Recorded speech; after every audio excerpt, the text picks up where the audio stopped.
O que faz um bom azeite? Sabe como escolher? Venha descobrir e explorar este produto tão importante da nossa gastronomia na Escola do Gosto. Dia 25 de novembro no Porto, venha provar e aprender com Ana Carrilho, Edgardo Pacheco e o chefe André Cabrita. Os lugares são limitados. Inscreva-se já em público.pt. Este é o Poder Público, a semana em debate pela secção de Política do Público. Sónia Sapage, São José Almeida, Helena Pereira.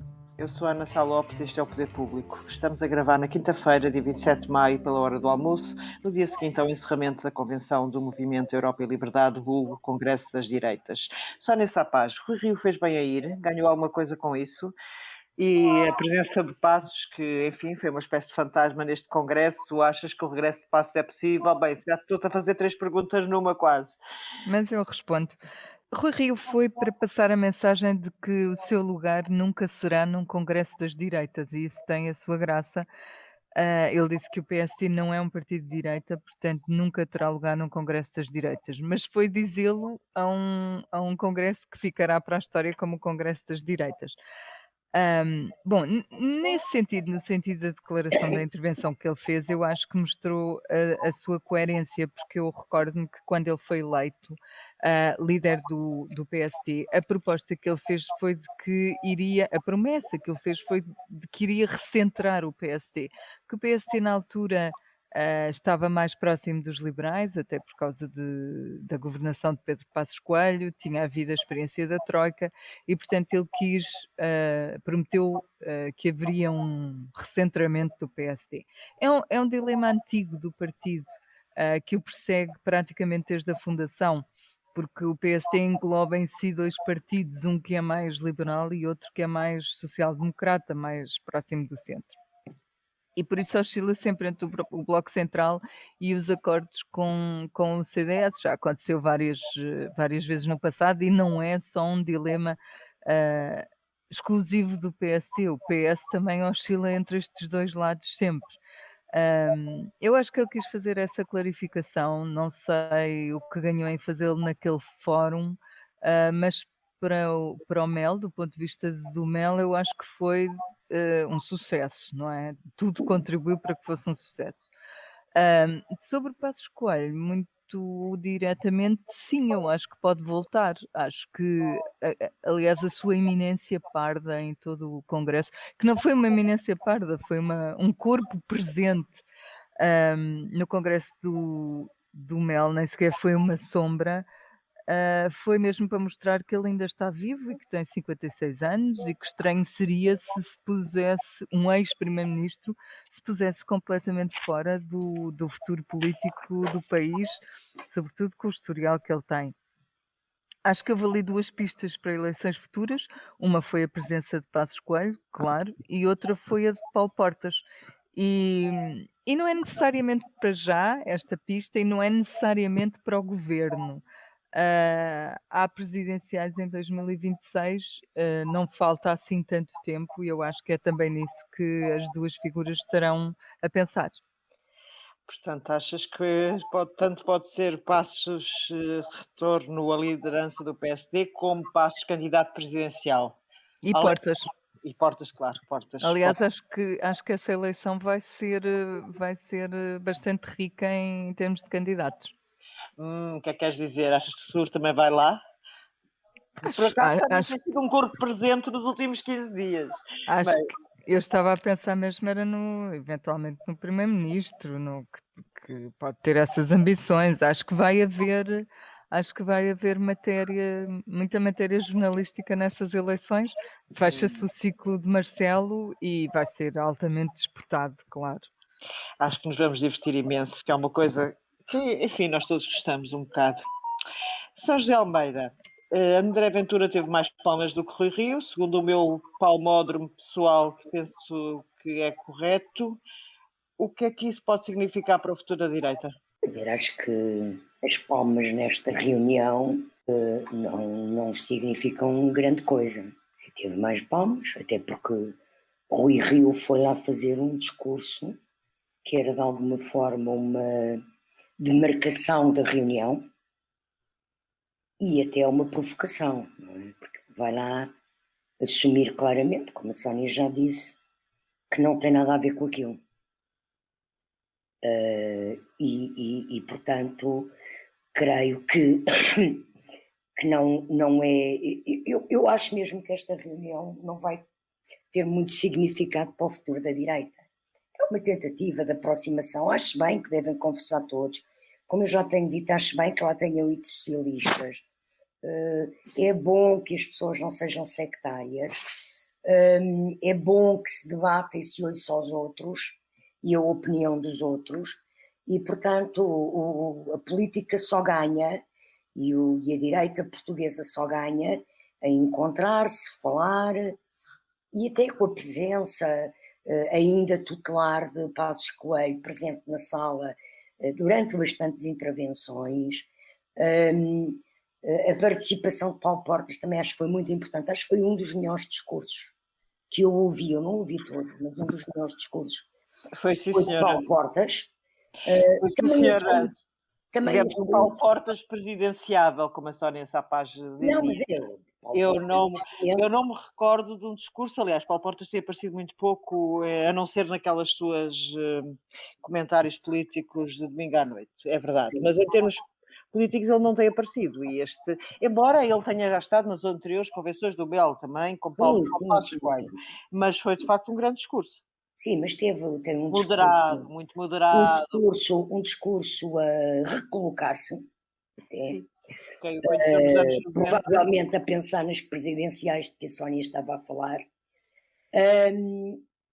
Mas eu também acho que o discurso do Rui Rio foi um bom discurso. Foi um bom discurso. Olha, a única pessoa que eu até agora ouvi dizer isto, desculpa, isto é histórico. Sr. José Almeida explica porque é que o discurso é um bom discurso. Eu vou-te explicar porque é que é um bom discurso. É um discurso estruturado.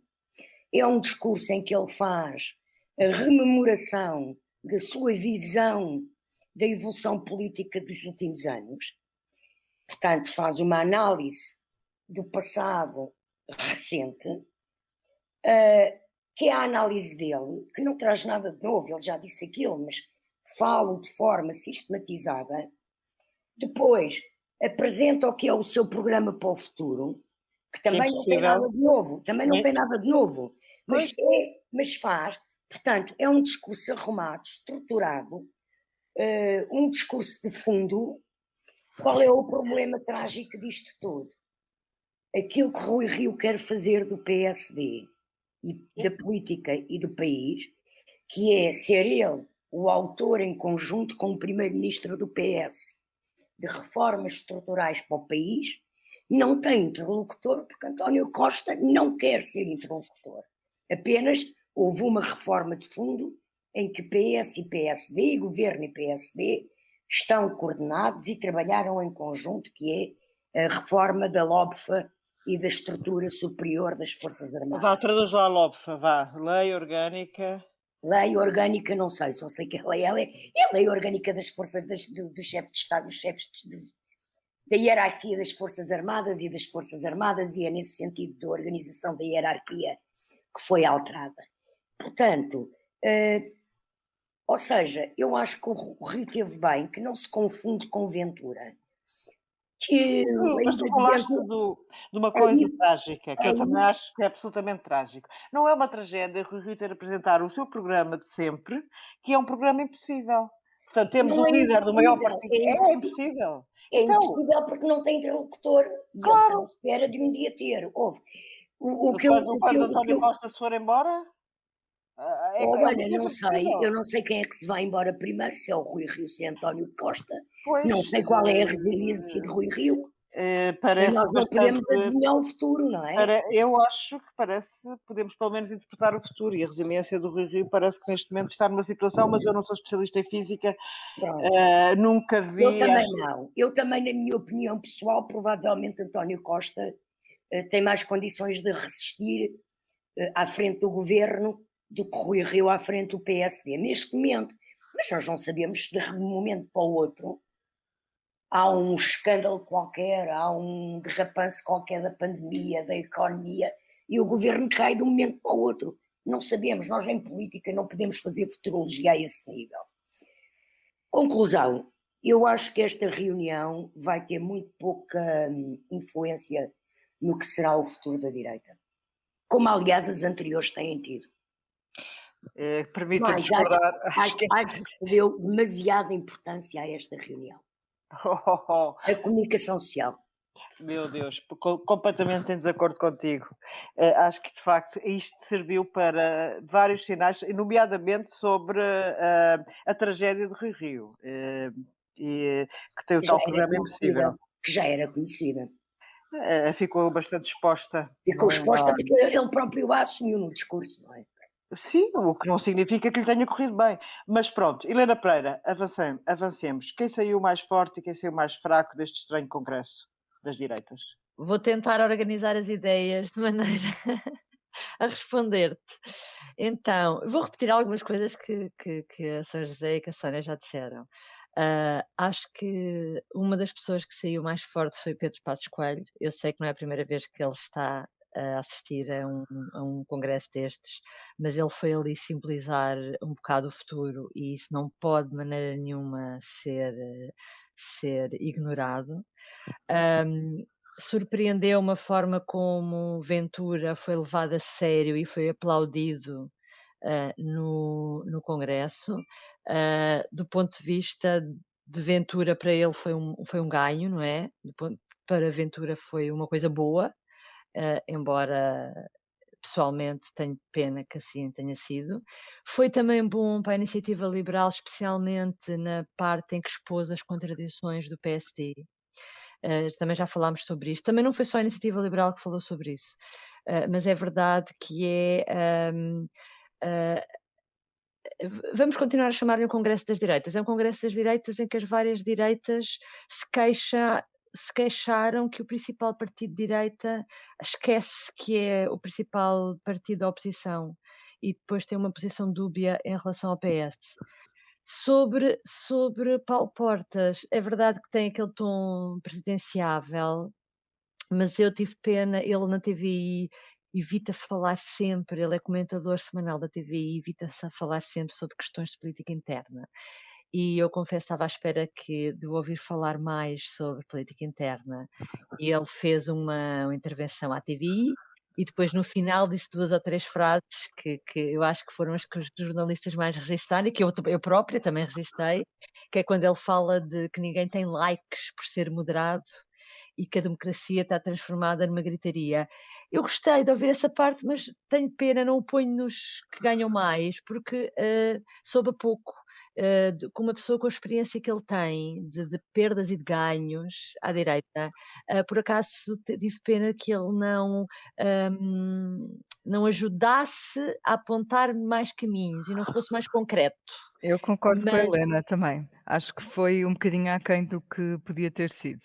Acho que foi muito tático, não é? Para os objetivos dele, claro que eu percebo. Nunca foi assim, o Paulo Portas sempre foi Exatamente, assim. exatamente. Temos o velho Paulo Portas de regresso. Exatamente, mas tenho pena, pronto. Depois, por último, quem é que realmente acho que as coisas poderiam ter corrido de outra maneira foi com Rui Rio, como já disseram, o discurso que ele vai ali fazer é um discurso, pronto, completamente igual àquilo que é a posição dele, coerente com aquilo que ele defende, mas foi uma espécie de alien, porque é assim, todos os líderes de direita que lá foram se mostrar disponíveis para ajudar o PSD a formar governo. A ideia mas para isso é preciso que os votantes da direita sejam mais que os votantes de esquerda. Eu duvido que nas próximas eleições legislativas toda a direita tenha mais votos que toda a esquerda. Mas pode não ser agora, mas pode haver umas eleições em que isso aconteça. E o que nós vimos foi que os partidos de direita estão todos, embora façam muitas críticas a Rio, no sentido que ele é, por assim dizer, demasiado pouco ambicioso ao mole, ok? Mas dizem-se disponíveis para ajudá-lo a formar governo, como aconteceu, por exemplo, nos Açores. Mas depois aparece Rio a dizer que não é direita e que é de centro, então isso quer dizer o quê? Isso levanta-me uma série de dúvidas, que é, então, ele tem vários partidos a oferecerem-se, diz que é de centro-esquerda, portanto, à partida está distante daqueles que são literalmente de direita, então quer chegar ao governo como sozinho, com maioria absoluta sozinha do PSD, com o apoio do CDS, mas como no passado, mas temos que ver que os tempos são outros e que o CDS já não vale o que valia, que há outros players à direita. Portanto, quando olho para o discurso do Rui Rio, isto levanta-me aqui uma série de dúvidas. Quanto mais a gente discute isto, mais dúvidas se levantam e, portanto, não sei, pode ser que nos próximos tempos Rui Rio nos ajude a perceber estas contradições ou estes buracos que ficaram por explicar. Depois, por último, gostava só de chamar a atenção para a nossa entrevista que o público fez e que a destes líderes de direita, que é o Coutinho Figueiredo, líder da Iniciativa Liberal, que mais uma vez voltou a falar sobre esta questão que está presente em todo este discurso da direita, que é deve ou não haver uma cerca sanitária à direita em relação a André Ventura. E Coutinho Figueiredo, na nossa entrevista, foi muito claro a dizer que aquela solução que foi encontrada para os Açores, em que o PSD fez um acordo com o Chega, fez um acordo com a Iniciativa Liberal, um pouco à semelhança de que António Costa fez em 2015 com o PCP, com o Bloco, que foram acordos conjuntos, mas não um acordo em que pôs o Jerónimo de Sousa e Catarina Martins a assinarem o mesmo papel, não é? Portanto, é um bocadinho parecido. Essa cerca sanitária também, pelos vistos, caiu, não é? Ninguém mais veio defender durante as eleições para a candidatura das presidenciais. Esse assunto até foi discutido e até pelo próprio atual Presidente da República e pelo candidato da Iniciativa Liberal, mas pelos vistos, quer dizer, já ninguém defende a cerca sanitária. Há quem defenda. Deixa-me interromper, há quem defenda. Diz. Para mim, o melhor discurso do Congresso das Direitas foi de Miguel Paes Maduro, o ex-ministro, em que tem duas frases que para mim são lapidares e que deviam estar na boca de todos os dirigentes de partidos respeitáveis, para usar esta expressão. Uma é, passo a citar, muitos entendem que a necessidade de oferecer uma alternativa se sobrepõe à qualidade dessa alternativa. Não é o meu caso. E a seguir, de pouco serve unir todo o espaço não socialista se as diferenças no seu seio forem tão ou mais graves do que o que nos separam do outro lado. Parece-me isto lapidar e quem dera que houvesse mais Miguéis Poiares Maduro, Ana. que por acaso não há. Vou só corrigir, é pena que esse discurso não tenha sido dito por nenhum líder de nenhum dos partidos de direita, pronto. E pelo próprio Rui Rio, que o Rui E Rio pelo podia próprio ter chegado lá, podia-se marcar a maluca, fazer um discurso centrista, mas não, fez aquela desgraça que nós assistimos, onde repetiu o seu programa de há não sei quantos anos, que ninguém ouve, e mostrou que tem um programa, ele tem um programa, só que esse programa não se concretiza e, portanto, eu acho que mais dia menos dia o que vai acontecer é que vamos estar aqui a discutir as eleições internas para as primárias no PSD. Mas mostrou outra coisa também, mostrou que não se apercebeu da mudança que houve no espaço político da direita. Não percebeu, Nada, ou não zero. a aceita e acha que o CDS continua a ter o peso que tem, ou não a percebeu, ou não quer acreditar Ou nas está em sondagens, negação, que é uma coisa que nos acontece muitas vezes. Sim, Pois claro. acontece. É uma coisa humana, a negação. Mas ou então está a contar que a Iniciativa Liberal, que também não gosta de se colocar à direita, cresce exponencialmente ao ponto de ser um parceiro viável e viabilizar uma governação, não sei. É muito complicado isto. Por acaso, realmente, Maria João Vilés dizia ontem na TV 24 aquilo que eu também senti quando estava a ouvir Rui Rio, é que parece que desistiu. É de facto, parece que desistiu, o homem parece que desistiu, parece que agora já está só a fazer o básico, enfim, está um bocado ligado às máquinas, bem até às autárquicas, enfim, se fomos nós. Passamos ao outro tema. Este fim de semana houve congresso do Bloco de Esquerda. A Sónia Sapaz e a São José Almeida com a Liliana Borges estiveram a acompanhar toda a convenção, em Matosinhos. Sónia Sapaz, a porta aberta que Catarina Martins diz existir para o orçamento é real ou é apenas fachada? O PCP, curiosamente, através do deputado António Filipe, mas cuja frase foi sancionada pela direção do PCP, nós fizemos a pergunta para lá. Portanto, não foi uma coisa do António Filipe, aliás, nós sabemos que os comunistas são disciplinados. Bem, o António Filipe veio defender o orçamento que os comunistas aprovaram e criticar o Bloco de Esquerda, sugerindo, com estas críticas de maneira violenta, a gente sabe que não são novidade críticas do PCP ao Bloco de Esquerda e vice-versa, mas sugerindo que se preparam para repetir a viabilização. Do ponto de vista do Bloco e da influência que pode ter e que pôde e que teve até aqui da governação, não aprovar o orçamento, para mim, foi uma espécie de tiro no pé. Eu digo isto porque acho que ao não contar para a aprovação do último orçamento, o Bloco passou a não conseguir fazer aprovar as suas medidas, passou a não conseguir pôr a sua marca no orçamento. Okay? Não há marcas no orçamento de 2021 do Bloco de Esquerda, porque o Bloco de Esquerda fez propostas que acabaram por não ser viabilizadas. Entre 2015 e 2019 ele conseguiu sempre pôr essa marca e por isso ganhou qualquer coisa nesses 4 anos. E eu acho que houve alguma coisa que se perdeu e que pode ser irrecuperável se o Bloco não entrar nas negociações e se não der sinais de que quer abrir a porta e voltar a entrar. Porque para mim isto foi quase um trus-trus, posso entrar. Mais do que a porta está aberta, foi um pedir para entrar de novo Bom, apesar disto que digo e do que o Bloco perdeu ao deixar de contar para a matemática da aprovação do UOE, o que é curioso é que aparentemente isso não se traduziu em perdas eleitorais, pelo menos a julgar pelas sondagens. Isso também é importante, ou seja, eu percebo esse dilema do partido, ao mesmo tempo que quer influenciar a governação, também quer ter ganhos eleitorais e quer reforçar-se, etc.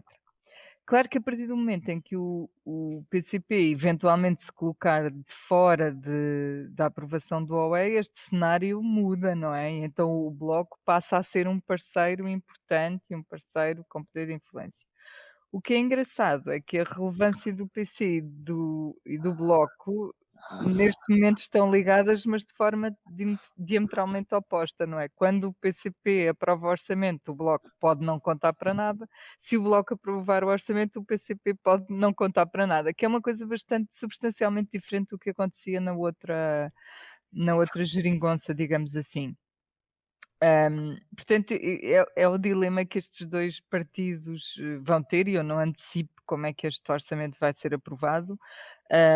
O que respondo na questão da porta aberta, se é real ou não, eu acho que lá está, é um trus-trus, posso entrar.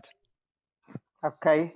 São José Almeida, tal como a Sónia estivessem Matosinhos, na tua opinião, quais foram os pontos altos do Congresso e os baixos também? Bom, portanto, eu acho que o ponto alto do Congresso foi aquilo que a Sónia acabou de dizer. Catarina Martins faz um discurso de encerramento bastante moderado para ela, em que nunca fala do orçamento de 22, mas coloca ao longo do discurso tudo aquilo que vão ser os temas que ela quer negociar. É verdade, isto que a São José está a dizer, nós contamos as referências à palavra orçamento no discurso todo e só há uma. E essa vez que ela refere a palavra orçamento, refere-se a 2021, portanto eu acho que é de propósito, não é por... Claro. Há uma moderação do discurso, porque precisamente uma das coisas que se percebeu naquele congresso é que a direção do Bloco, a linha que determina a orientação política do Bloco e que está consubstanciada na sua direção, de facto quer ser um partido de influência de poder e está interessado em voltar a negociar orçamento. É evidente que não vai ser uma negociação fácil, é evidente que também não quer dizer que o BE vá ser meiguinho nas negociações e propor poucas coisas, não. Percebeu-se pelo discurso, e não, eu tenho essa informação, até já tinha, e confirmei com o discurso, que não são temas fáceis para o PS ceder, nem vão ser propostas fáceis para o PS aceitar, pelo menos todas. Agora, eu acredito que não volta a acontecer o que aconteceu no último orçamento, ou seja, que o BE não viabilize, porque eu acho que o próprio Primeiro-Ministro tem interesse em que o BE viabilize, não quer manter a ruptura do que foi atingido no último orçamento e que está mesmo interessado em que o próximo orçamento seja aprovado pelo BE e pelo PCP. Isto foi o ponto alto e importante que eu vi no Congresso. O que é que são os pontos baixos do Congresso? Eu não lhes chamo pontos baixos, mas esta convenção do BE, até mais do que noutras, mostrou que aquele partido continua a ter dentro de si, uns herdeiros da extrema-esquerda, alguns estiveram mesmo na extrema-esquerda pela sua idade,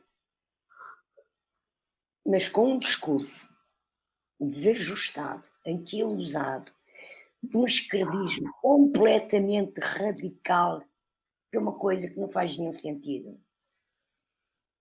Por outro lado, a quantidade de gente que assume uma atitude de basismo para ir lá dizer mal da direção, não é? Até houve uma pessoa que foi queixar-se que o BE tinha lutado pelas 35 horas na função pública, um delegado, não é? Uma delegada, aliás, era uma mulher,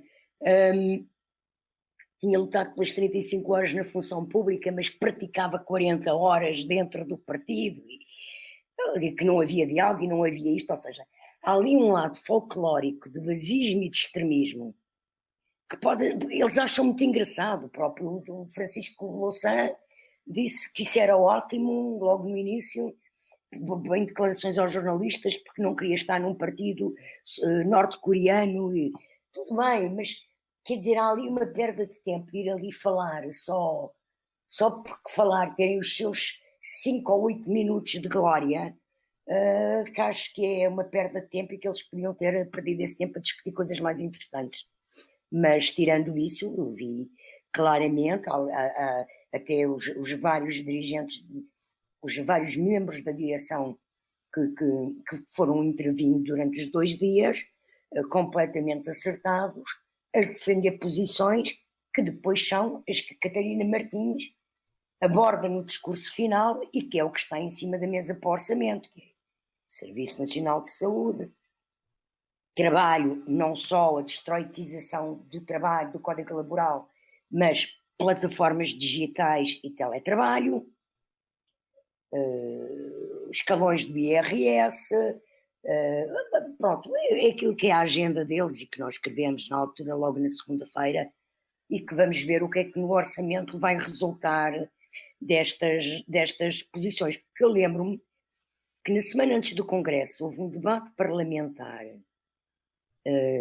sobre trabalho proposto pelo PCP, em que foi visível da parte da Ministra do Trabalho, da Solidariedade e da Segurança Social, Ana Mendes Godinho, uma atitude dialogante, quer nas respostas que deu ao PCP, quer nas respostas que deu ao Bloco, que eu acredito que, pelo menos na questão do teletrabalho e das plataformas digitais, e mesmo nas regras do Código Laboral, este ano o PS e o Governo possam ir mais longe do que têm ido. Bem, outras, eu acho que mais depressa Cristo deixa a terra do que o Bloco aprova este Orçamento de Estado, nomeadamente a questão do novo banco, não me parece que achei os discursos bastante violentos. Não é prova, é viabiliza. O Bloco, eu não estou a dizer que é prova. Viabiliza, está bem, mas o PCP também não aprova, viabiliza. Ninguém aprovou nunca, viabiliza. Não, acho que...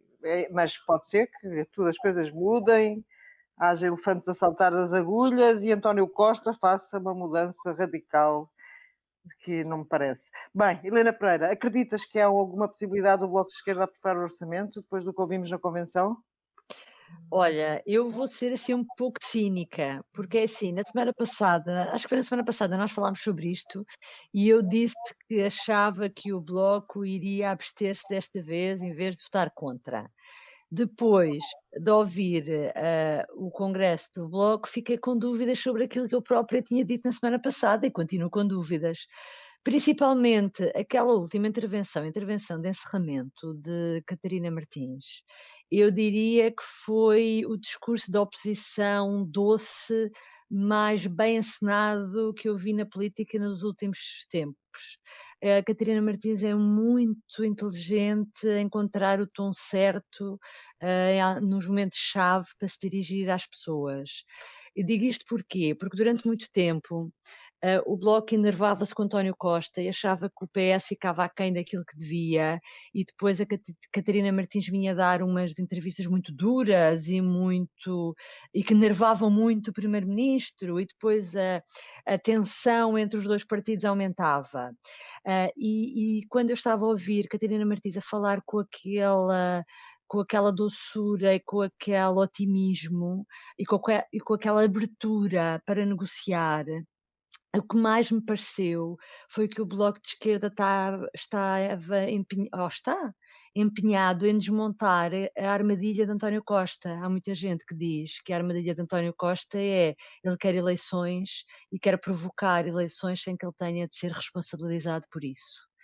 E parece-me que o Bloco se vai esforçar por passar ao máximo a ideia de que está disponível para dialogar tudo e mais alguma coisa, para que nunca lhes seja sacada a responsabilidade se as negociações não tiverem êxito.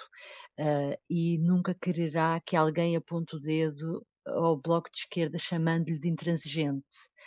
Mas é bom lembrar que na última entrevista que a Catarina Martins me deu, eu acho que foi à Pública à Renascença, a última, ela falava de que não tinha havido acordo no anterior orçamento, que o Bloco continuava disponível para sentar à mesa e para discutir, mas que atenção, que iria vender mais caro as suas propostas, porque não ia passar de um voto contra a uma viabilização assim muito facilmente. E portanto, o que eu registrei deste congresso foi realmente essa essa estratégia do Bloco de, por assim dizer, de tentar desarmadilhar quaisquer tentativas do PS e de António Costa. Por último, só para terminar, mais duas coisas. Já se percebeu que a Comissão Parlamentar de Inquérito ao Novo Banco é a grande bandeira do Bloco de Esquerda.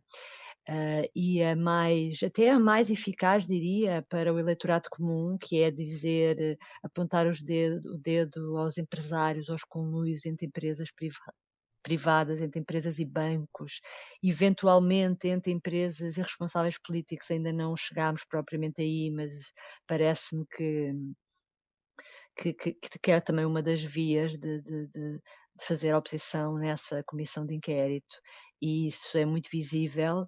E aliás, Francisco Louçã teve piada no final do Congresso, no último dia do Congresso, quando diz realmente que quando Mariana Mortágua for Ministra das Finanças isto tudo vai acabar, o regabof, por assim dizer, vai acabar.